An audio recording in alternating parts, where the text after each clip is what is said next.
Earnings पर और बात करने के लिए एक्सपेक्टेशंस पर। पहले चलते हैं हुजूर के पास। विप्रो क्या लग रहा है? जी महोदय, विप्रो के कल शाम को बाजार बंद होने के बाद नंबर्स आएंगे। अच्छा, एक चीज पहले एक प्लेट रखी थी मैंने, आपको याद होगा विप्रो ने लगातार डिसअपॉइंट करा है इस साल। अब तक उसकी अर्निंग्स में कटौती हुई, उसके बावजूद साल के लोज से ये स्टॉक ऑलमोस्ट 40% के रिटर्न्स देके खड़ा हुआ है। यही रीजन था, कुछ दिन पहले श्रेया ने एक सीएलएसए की रिपोर्ट बताई थी, उन्होंने डाउनग्रेड कर दिया था। यही रीजन था, बीच में सिटी ने 90 दिनों का निगेटिव कैटलिस्ट वॉच पे डाल दिया था स्टॉक को, क्योंकि अपने फंडामेंटल से कहीं तेज भाग गया था। जहां तक नंबर्स की बात है वीरू, कमजोर परफॉर्मेंस होगा, फरलॉज हैं, वेज हाइक के इंपैक्ट आने, और इनका जो कंसल्टिंग बिजनेस है उसके लिए Q3 वैसे भी खास तौर पे सीजनली वीक क्वार्टर होता है। तो हम एक्सपेक्ट कर रहे हैं -0.5% कांस्टेंट करेंसी ग्रोथ, तो मतलब डी ग्रो हो रहा होगा। इन्होंने वैसे ही गाइड कर रखा था -2 से 0% का, तो उस गाइडेड बैंड में आएगा और निगेटिव ग्रोथ का क्वार्टर पकड़ लीजिए।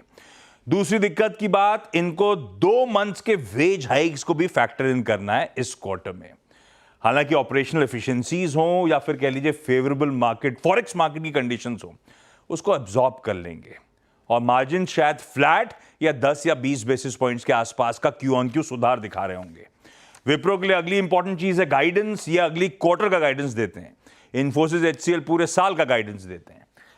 अगला क्वार्टर स्ट्रीट थोड़ा सा डिवाइडेड है, पर ये सब जानते हैं कि फिर से एक और ठंडा क्वार्टर आने वाला है और शायद फिर से निगेटिव ग्रोथ की आप तैयारी कर लीजिए। -0.5 से +1.5, या फिर कुछ ब्रोकरेज कह रही है -1 से +1 के बीच अगले क्वार्टर की कांस्टेंट करेंसी ग्रोथ का नंबर होगा। तो शायद एक फिर से नो ग्रोथ क्वार्टर। इंपॉर्टेंट क्या है, नजर कहां रखेंगे?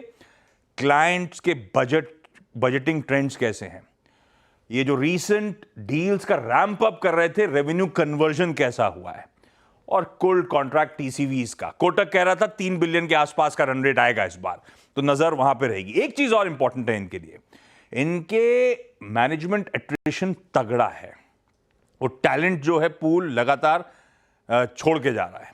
तो ऐसे में कंटिन्यूड मैनेजमेंट एट्रिशन के बीच विप्रो कैसे अपने पैर जमा पा रहा है, वो कमेंट्री इंपॉर्टेंट होगी। विप्रो की हो गई बात। आशीष, टेक महिंद्रा की बात कर लेते हैं। अच्छा, टेक महिंद्रा का पोल नहीं, कुछ ब्रोकरेज का अपडेट दिखा देता हूं, उससे समझ में आएगा कैसा स्ट्रीट डिवाइडेड है टेक महिंद्रा के कल आने वाले नतीजों को लेकर। तो 2-3 ब्रोकरेज से ही आपको आइडिया लग जाएगा।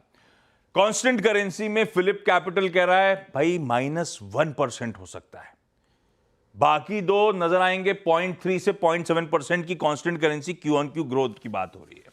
फिलिप कैपिटल नेगेटिव इसलिए है क्योंकि वो कह रहा है कॉमविवा की सीजनैलिटी और बीपीओ ग्रोथ को निगेटिवली उसके सामने फरलोस का इंपैक्ट आएगा, इसीलिए उनका मानना है वो हावी होगा। बाकी दोनों कह रहे हैं नहीं, इनके लिए सीजनली फिर भी ठीक है पॉकेट्स के लिए, इसीलिए पॉजिटिव ग्रोथ होगी।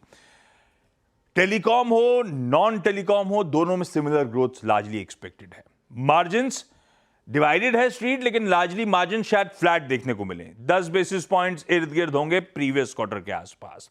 मुनाफा जरूर, क्योंकि लास्ट क्वार्टर में एक तगड़ा जंप था, उस हायर बेस पे 17 से 19% के आसपास मुनाफा इस क्वार्टर में ठंडा हो रहा होगा। इंपॉर्टेंट क्या है, वो जो नए सीईओ साहब आए थे मोहित जोशी, उनके स्ट्रेटेजिक इनिशिएटिव्स का प्रोग्रेस, बेसिकली नए सीईओ साहब के टर्न अराउंड एफर्ट्स को लेकर अपडेट चाहिए अपने को। Deal TCV, deal pipeline, large deal wins, ये सब अपनी जगह है।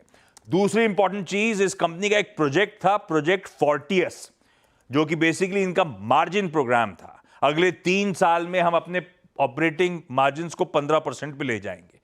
उस प्रोजेक्ट फोर्टियस का कितना फायदा मिल रहा है, कहां खड़े हैं, क्या प्रोग्रेस हो रही है, उस पर कमेंट्री इंपॉर्टेंट। ओके, चलिए आशीष, बहुत बहुत शुक्रिया। तो ये इस समय 2 कंपनियां आईटी से, विप्रो, टेक महिंद्रा। सचिन, दोनों स्टॉक्स पर क्या व्यू होगा आपका? देखिए, टेक महिंद्रा में अभी भी 1660 के आसपास का सपोर्ट इसने काफी अच्छी तरह मेंटेन किया है। प्लस इसका जो डेली एडीएक्स है एंड आरएसआई है, उसका कॉम्बिनेशन थोड़ा सा और पॉजिटिव ही रहा है। तो हो सकता है कि एक मूव बन सकती है 1760 से 1800 के स्विंग के लिए। तो यहाँ पर मुझे लग रहा है थोड़ा सा एक पॉजिटिव बायस रखना है। एंड जहां तक इन्फोसिस की बात हो रही है, मुझे लग रहा है यहाँ पर थोड़ा सा कॉशियस रहने की जरूरत होगी। इमीडिएट बेसिस पे एक स्ट्रॉन्ग सपोर्ट जरूर है 1900 के आसपास, बट काफी दिनों से स्टॉक रेंज बाउंड रहा है 1980 से लेके 1900 के रेंज में। तो आई थिंक ये रेंज ब्रेक होने के बाद ही कुछ एक डिसाइसिव एक्शन यहाँ पर बनना चाहिए। हो सकता है कि इवेंट ट्रिगर पे अगर ये लेवल निकल जाता है ऑन द हायर साइड, तो लगभग अराउंड 2040 से लेके 2060 तक का स्विंग काफी स्विफ्टली नजर आ सकता है। तो एक थोड़ा सा लेवल बेस्ड ट्रेड लेने की सलाह होगी इन्फोसिस में, बट टेक महिंद्रा में मुझे लग रहा है एक पॉजिटिव बायस से जरूर उतारना चाहिए। तो ये रणनीति फिलहाल टेक महिंद्रा इन्फोसिस पे। अब कंचन के पास जाते हैं और समझने की कोशिश करते हैं कि एसबीआई लाइफ के नतीजे